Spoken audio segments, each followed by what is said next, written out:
You're live. Good afternoon, Hillcrest family. Mark Johnson.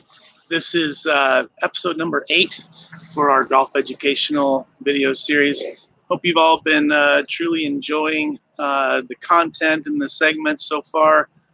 We've had some great inquiries and comments over the last few days. So it seems like there's a lot of enjoyment happening with these, and I'm glad we're able to provide it for you. We're down here in our short game learning center. This is an area where a lot of us golf pros spend a lot of time practicing, and hopefully, you viewers at home will find some enjoyment out of this and try to spend more time down here as well. So we're going to cover some bunker shots today. I know, there's been a lot of people who have come up to me and asked for me to do this segment on this educational series, which is great. I'm happy to do it. I think it's important to note, though, that this is one of those areas where you've got to get down and practice. Okay, I'm going to give you all the tools necessary to hit a quality bunker shot today, but we got to get yourself some time down here to really work on it. And that's really the key to getting good at your short game. So just in general, if I devote an hour of practice time, I'll probably spend 15, 20 minutes, hitting full shots. And then the rest of that 40 minutes is devoted to short game, whether it's pitching, chipping, bunker play, putting, something like that. So the more time you can spend down here in the short game area, and we've got just a beautiful short game area here for you to practice. It's got everything that you need. So the more time you can spend down here, the better. So let's talk about some fears of bunker shots first, and then we'll try to get into some technique and see if we can't get you going today. So I always joke around with people. They say, how do I hit a great bunker shot? And the greatest way to do it is to not find yourself in the bunker. Don't hit it in the bunker. You don't have to hit a bunker shot. I'm kidding. But, a lot of people are super afraid of bunkers. And if you ask, most of your really good players or your golf professionals, most of them will tell you, including myself, I would much rather hit a bunker shot than anything around greenside rough. And the reason for that is very, very simple. Greenside rough, depending on the lie, how high the grass is, how far away from the hole I am, I have any one of 20 different shots that I can choose, to effectively create that shot that I want. In the bunker, I have only one, and it's called the explosion shot. So, the adage I kind of use is, can you get good at one shot versus 20? Probably. You can probably get a little bit better at one shot. So, if you can find some time to get yourself down here in the bunker and practice this explosion shot, I think you're really going to find some success. So a couple of things that I hear or see people doing in the bunker. Number one, they don't get it out on the first try. Maybe it's 2 tries, maybe it's 3 tries, and that clearly balloons your score way up. Number 2, they're just afraid to hit the shot. They don't know how to hit the shot adequately, and so they get in here and they just kind of rush through the motions and just, hopefully they get it out somehow. So I'm going to give you some techniques today to hopefully get over that fear of the bunker and be okay with being in a bunker and hitting a bunker shot. It's actually quite fun when you learn how to do it correctly, and you can gain some really good confidence as you go. All right, so let's first of all talk about the grip. In our previous segments, we've talked about all the different grips that you can use. Number one, the baseball, the interlock, the overlap. Again, it doesn't matter which grip you choose as long as you're comfortable with that grip, okay? And then the next thing, as I think we've touched on in every video as well, grip pressure, grip tension. It's more important in the bunker than any other shot in golf that the last 3 fingers of your left hand are controlling the shot. Okay. So the next thing we want to do, now that we have that grip tension, there's a box on the screen. Next thing we have that grip tension is we want to make sure that we keep that tension going throughout the entirety of the stroke. I'm holding with the club right here, my last 3 fingers. That's where my tension is all the way through the stroke. So I never release that tension in the last 3 fingers of the left hand. Years ago when I was palling around with Johnny Miller, he used to tell me that if he could cut off his entire right hand in the bunker, he would do so in a heartbeat. And what he was really getting at is, for right-handed players, that right hand really has a tendency to kind of re-grip and take over as you come down into the golf shot. So anything he could do to release that tension in the right hand, he would gladly do. So that's number 1. Good solid grip, good solid tension place for your grip, and then we can move on. Okay? All right.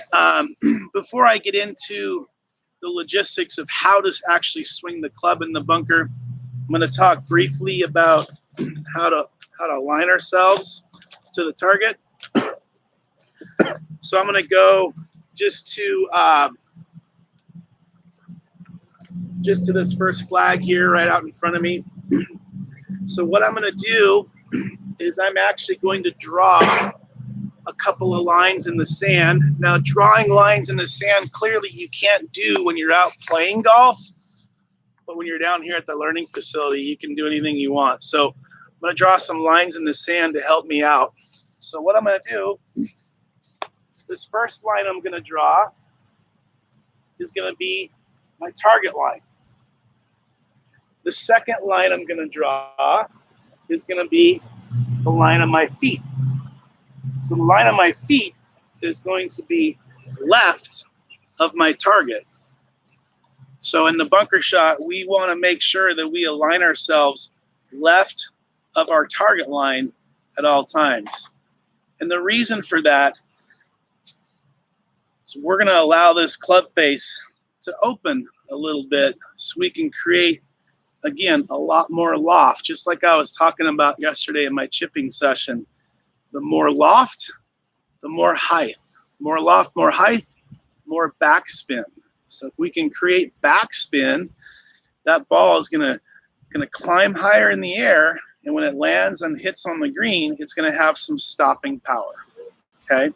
How many of you have hit bunker shots and you've actually got it out and you're thrilled with it, and then it hits the green, that ball just takes off and runs over the other edge of the green? That's the reason, is that there's not any backspin on that golf ball. There's not enough loft on the club, which means we're not getting the height we want. So the 2 lines I've drawn, I got the line of my feet, and then I got the line of my target. What I'm going to do is I'm going to take this golf ball and I'm going to put it about 1.5 inches forward of where those 2 lines intersect. I call it the V. So we're going to have that ball just right in the middle of that V, about 1.5 inches forward from the point portion of that V. So as I get myself aligned, so again, I got my feet left of my target. They're on this line.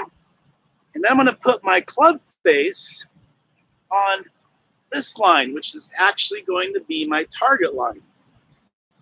This is where a lot of amateur golfers really get fouled up in the bunker. They see touring professionals where they take the club and they really open up that club face. They make it wide open, almost like it's a pancake. In order to hit a quality shot with the club face that wide open, you have to have exceedingly fast hands.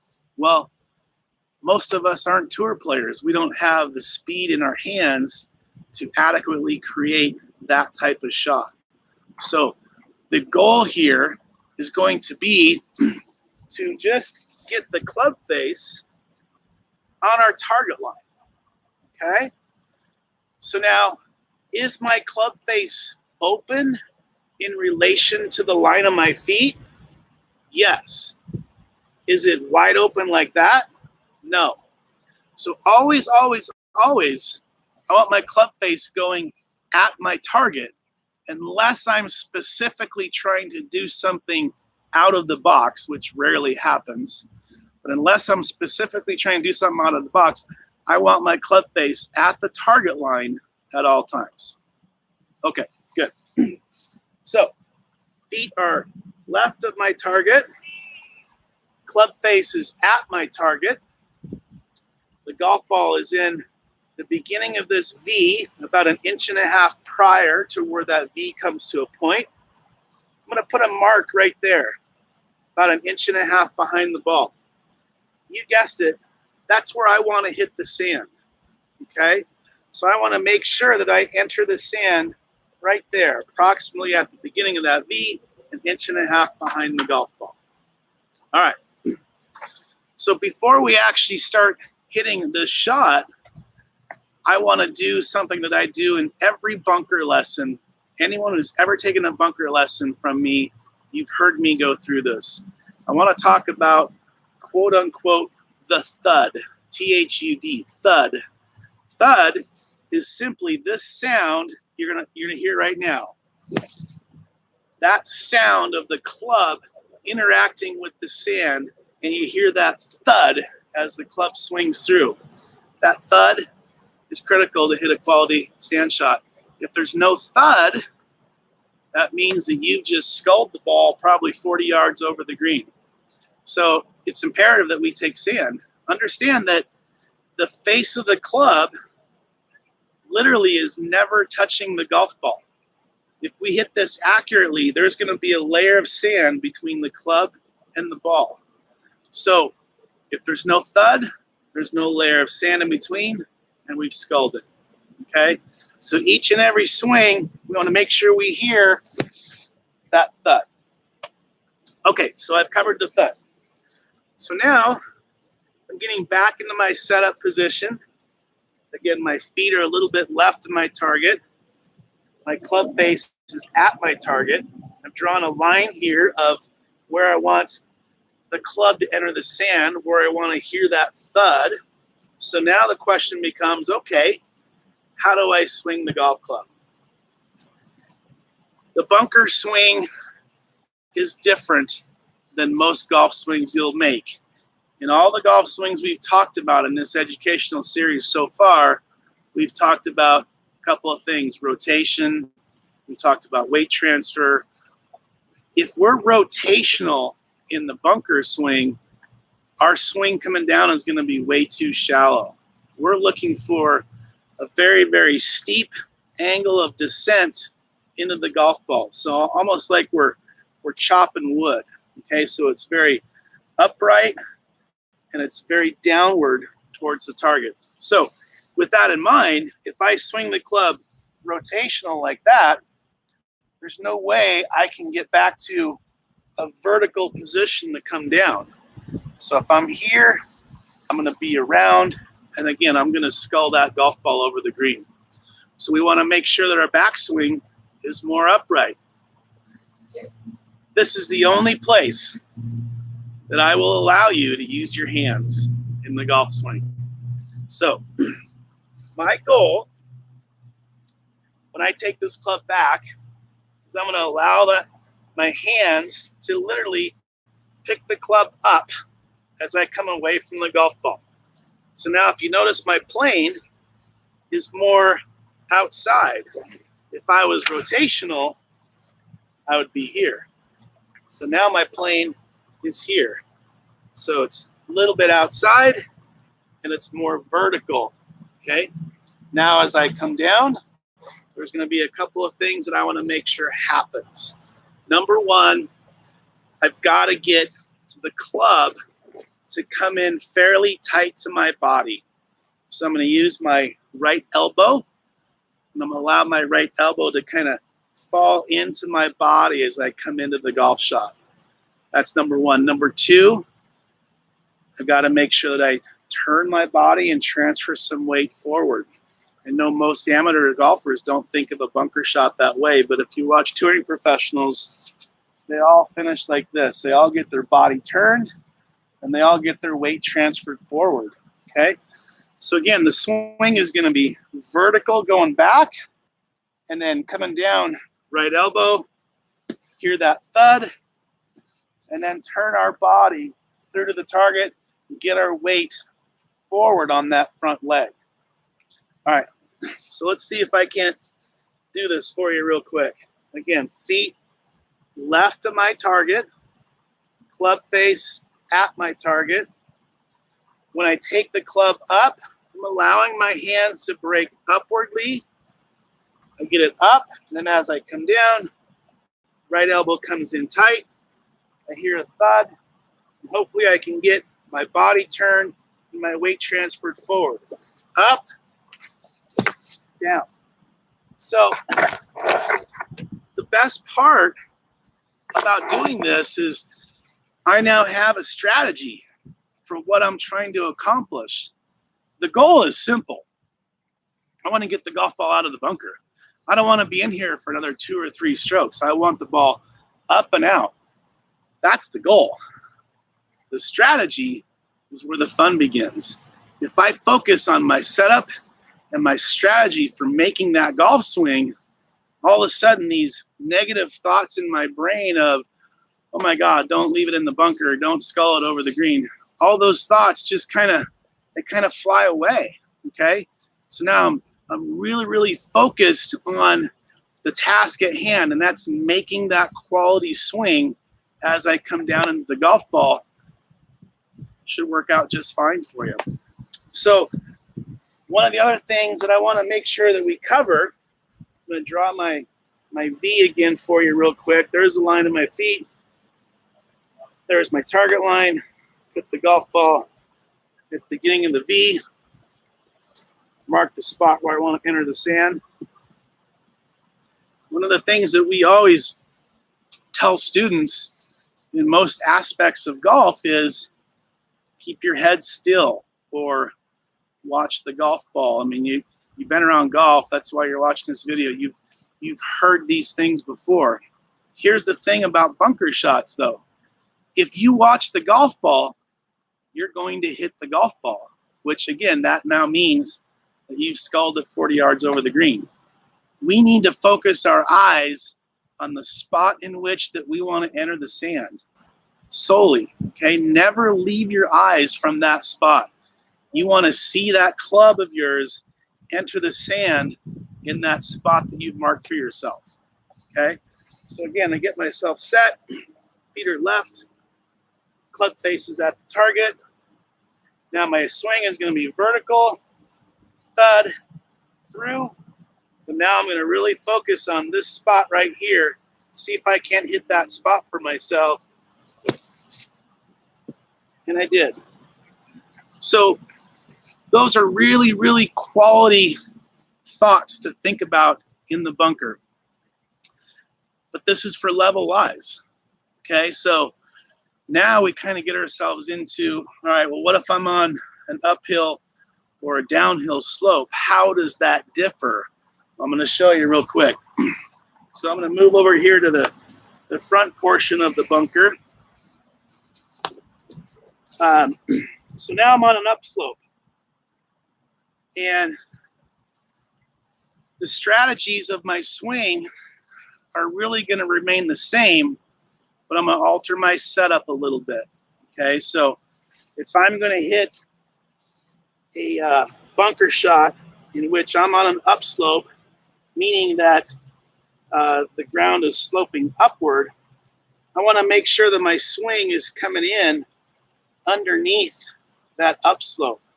So to do that, I'm going to put the ball forward in my stance. Okay, so normally with a flat lie, I had it right in the middle. Now my ball position is forward in my stance. Everything else remains the same. My feet are aiming left of the target. My club face is aiming at the target. My swing is remaining basically the same. I'm picking it up, turning through. The only other thing that I alter are my shoulders. I want to make sure that my shoulders match the slope of the terrain. That is key.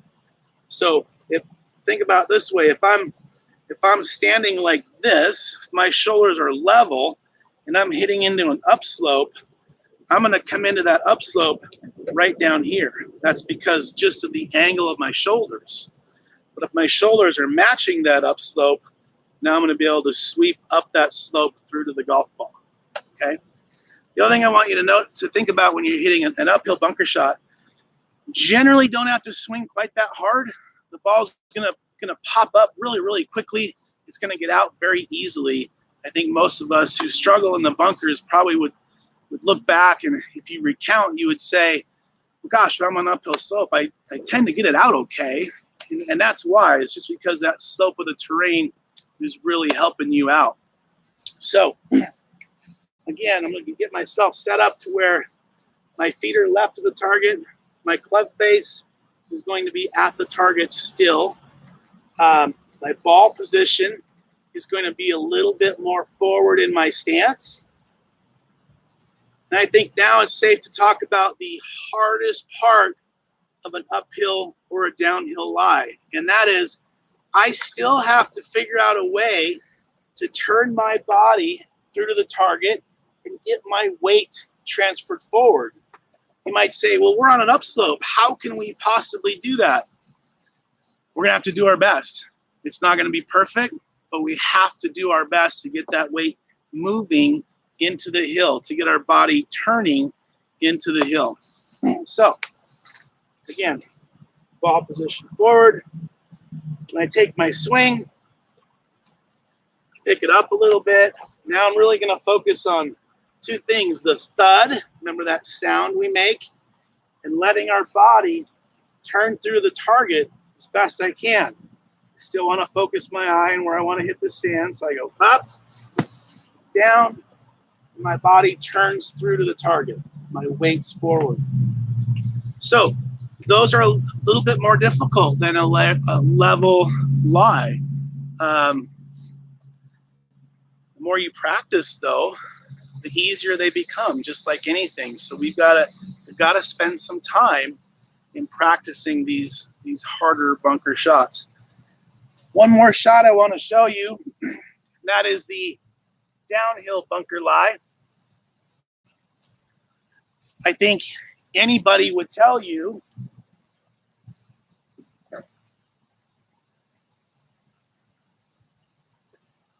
anyone would tell you that this is the most difficult shot in golf, a downhill bunker lie. The reason it's so difficult is because of the downward slope. That golf ball is going to shoot out this way. It's not going to go up. It's going to go this way. So with that in mind, it's going to be a little bit more difficult to get that golf ball up and over the top lip of that bunker. So there's going to be another thing that I normally don't let you do in the golf swing that I'm going to let you do here. And that is, I'm going to let you swing with a little bit more strength than you normally would. So now, as I address this, remember on the upslope, ball position is forward. So on the downslope, ball position is going to be back. And again, this is going to allow my club to sweep through the slope in the manner in which I desire. Next thing I'm going to do is, again, match my shoulders to the slope of that terrain. I got to get my shoulders even with that slope. Now the last part of this, and this is going to be the hardest, is again, I got to get my body rotated to the target, and I got to get my weight to transfer forward. Understand, now you're on a downslope. So that's going to be super, super hard to do. We might even lose our balance. That's okay. Okay? We got to get that weight going. All right, so the only other thing I want to say about this downhill bunker lie, the goal is to get it out. Okay, if it doesn't go on the green, so be it. In tournament play, if I have a downhill bunker shot, I just want it out. I want to give myself a chance for bogey at best, right? I just want the ball out. If it winds up on the green, Fantastic. I'm super happy. All right. So just to kind of recap, back in my stance, getting my shoulders to match the slope of the terrain. Again, I'm going to pick up my club pretty abruptly now. And I'm going to get my body to turn and transfer weight forward. And it's okay to swing a little bit harder here. So I didn't quite get it all the way out, but that's the idea. It's a super, super difficult shot, and it takes a lot of practice. So don't be afraid to come down here and give yourself some of these poorer lies. Try to understand how to get your body to work through these. Last thing I want to tell you, it's okay to come down here, draw these lines in the bunker like I showed you. Have some fun with this. Try to get yourself accustomed to the correct technique, but have fun with it. If you have fun with it down here, when you go out there to the golf course, you're going to have fun with it there. Mind over matter. Don't be afraid of the bunker anymore. Go in and have some fun. I hope this was helpful. Once again, if there's ever any questions or comments about anything I did or did not cover, please email or call us. We're here to help. I hope this made you a better bunker player. Take care for now.